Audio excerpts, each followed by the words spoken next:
Hari ini, kita akan menyelami sebuah kisah konflik yang tak kunjung usai, namun menyimpan paradoks menarik, yaitu perseteruan antara Thailand dan Kamboja. Lebih dari sekadar perebutan wilayah kuno dan provokasi perbatasan, kita akan mengungkap bagaimana ketegangan ini bisa merembet ke sektor ekonomi dan budaya, bahkan sampai ke medan perang yang memakan korban. Namun, di tengah semua itu, ada pula sudut pandang lain yang menunjukkan bagaimana identitas nasional bisa menjadi komoditas, dan kebijakan luar negeri seringkali hanyalah sebuah teater geopolitik. Mari kita bedah lebih dalam, apa yang sebenarnya terjadi di balik konflik berkepanjangan ini.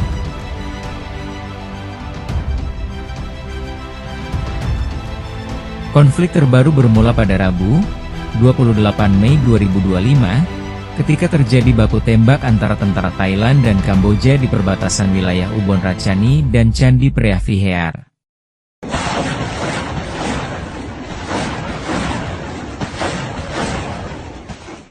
Pertempuran singkat selama 10 menit ini, mengakibatkan tewasnya seorang tentara Kamboja, yaitu Letnan II Suon Ran. Kedua belah pihak saling menyalahkan. Juru bicara militer Kamboja, Mau Pala, menuduh tentara Thailand menembaki posisi pasukan Kamboja terlebih dahulu, menyebutnya sebagai agresi sepihak.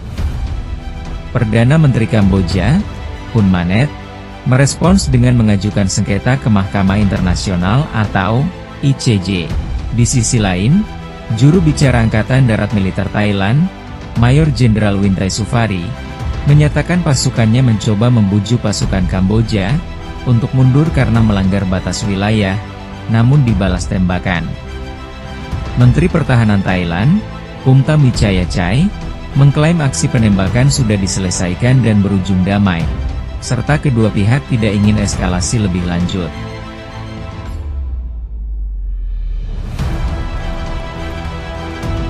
Pada Kamis, 24 Mei 2025, pihak Thailand sepakat untuk meredakan ketegangan dengan Kamboja. Komandan Jenderal Thailand, Panaklei Plotok, bertemu dengan mitranya dari Kamboja, dan keduanya sepakat memindahkan pasukan dari daerah tersebut. Perdana Menteri Kamboja, Hun Manet, meminta warganya tetap tenang dan mendesak penyelesaian damai. Namun, pada Jumat, 30 Mei 2025, tentara Kamboja menyatakan tidak akan mundur dari daerah konflik, menunjukkan keinginan untuk mempertahankan posisi militer sebagai klaim kedaulatan. Militer Thailand merespons dengan menyatakan siap meluncurkan operasi tingkat tinggi jika terjadi pelanggaran kedaulatan lebih lanjut. Thailand juga memperpendek jam operasional di 10 pos perbatasan, dan membatasi izin tinggal warga Kamboja di Thailand menjadi 7 hari, sebagai bentuk tekanan diplomatik.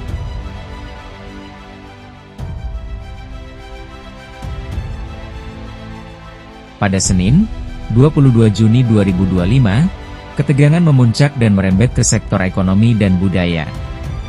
Pemerintah Kamboja memutuskan langkah balasan agresif, termasuk penghentian impor dari Thailand, seperti bahan bakar, produk pertanian, listrik, serta pemblokiran jaringan penyedia broadband dan layanan internet milik Thailand. Stasiun TV lokal juga dihimbau untuk menghentikan penayangan film, acara hiburan, dan musik pop Thailand. Kamboja menganggap tindakan ini sebagai bagian dari pengamanan kedaulatan dan sinyal tidak tunduk pada tekanan Thailand. Akibatnya, SPBU di Phnom Penh mengalami kekosongan stok, harga sayur mayur dan buah impor melonjak 40%, dan sektor pariwisata Kamboja mengalami penurunan drastis. Thailand sendiri adalah mitra dagang terbesar ketiga Kamboja pada tahun 2022, dengan impor mencapai 3,8 miliar dolar Amerika, di mana 27% disumbangkan oleh impor bahan bakar.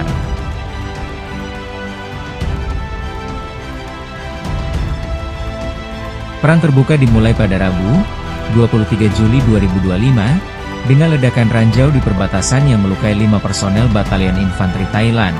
Meskipun Kamboja beralasan ranjau sudah lama dipasang dan baru meledak setelah terinjak. Pada Kamis, 24 Juli 2025, situasi memanas dengan berbagai insiden.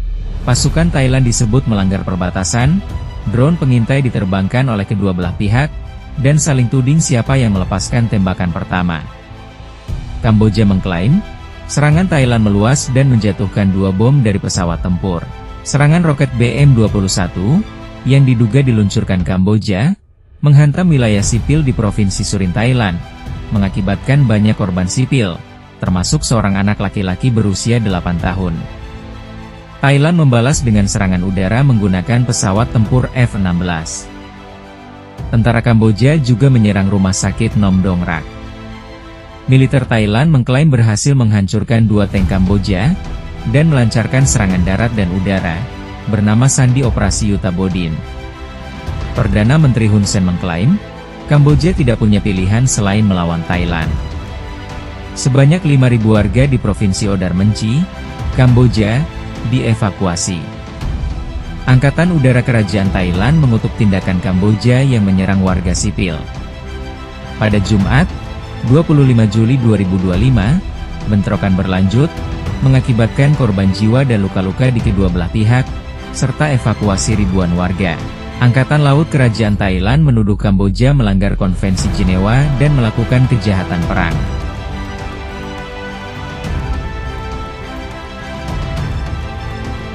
Pasca perang skala besar, juru bicara Kementerian Pertahanan Kamboja, Jenderal Mali Sujata, mengutuk tindakan Thailand sebagai pelanggaran kedaulatan, menegaskan bahwa Kamboja hanya membalas serangan, dan menyebut penggunaan senjata berat oleh Thailand sebagai pelanggaran hukum internasional. Kamboja berkomitmen untuk menyelesaikan konflik secara damai, namun siap membela kedaulatan mereka. Di sisi lain, juru bicara Angkatan Darat Thailand menegaskan, bahwa tindakan balasan, termasuk serangan udara, adalah bentuk perlindungan personel militer dan warga sipil. Thailand juga menyebut, serangan roket BM-21 Kamboja ke pemukiman sebagai tindakan keji.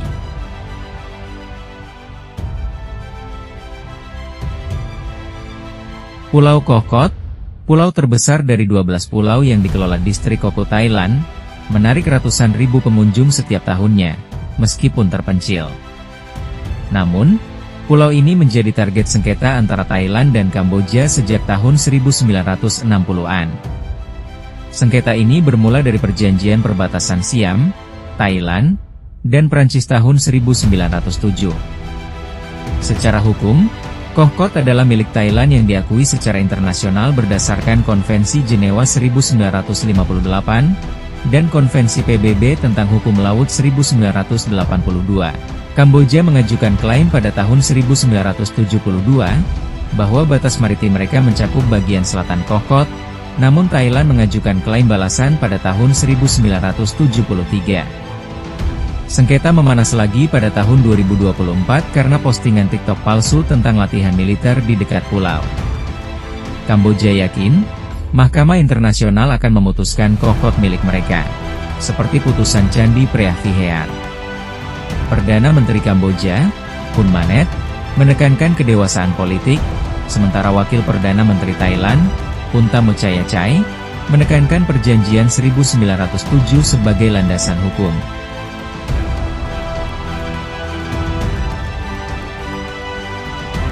Konflik ini berakar pada sejarah panjang yang dimulai dari peta tua dan ambisi kolonial. Pada tahun 1907, Prancis, penguasa kolonial Kamboja, dan Siam, Thailand, menyepakati batas wilayah berdasarkan prinsip watershed. Namun, peta Prancis menunjukkan kuil Preah Vihear di sisi Kamboja, meskipun secara geografis di sisi Thailand. Thailand menerima peta tanpa menyadari implikasi jangka panjangnya. Pada tahun 1930-an, Thailand melakukan survei ulang dan menemukan kuil tersebut di sisi mereka. Namun karena tidak segera memprotes, Mahkamah Internasional menyatakan Thailand secara diam-diam mengakui peta tersebut pada tahun 1962. Setelah Prancis mundur pada tahun 1953, Thailand menduduki kuil Preah Vihear pada tahun 1954. Pada tahun 2008, Kamboja mengajukan Preah Vihear sebagai situs warisan dunia UNESCO, dan Thailand menuduh Kamboja menyertakan wilayah sengketa, menyebabkan ketegangan dan bentrokan militer. Bentrokan besar pada tahun 2011, memaksa puluhan ribu warga mengungsi. Pada tahun 2013, Mahkamah Internasional menegaskan seluruh promontori Preah Vihear adalah milik Kamboja, dan Thailand diminta menarik pasukannya. Kuil-kuil kuno ini adalah simbol penting bagi kedua negara. Bagi Kamboja, simbol kejayaan Khmer. Bagi Thailand, warisan budaya yang dicuri. Sengketa ini juga menjadi alat politik elit di kedua negara, untuk membangkitkan nasionalisme dan mengalihkan perhatian dari krisis domestik. Sejak itu, kedua negara tidak pernah benar-benar akur, dan pergesekan mudah tersulut.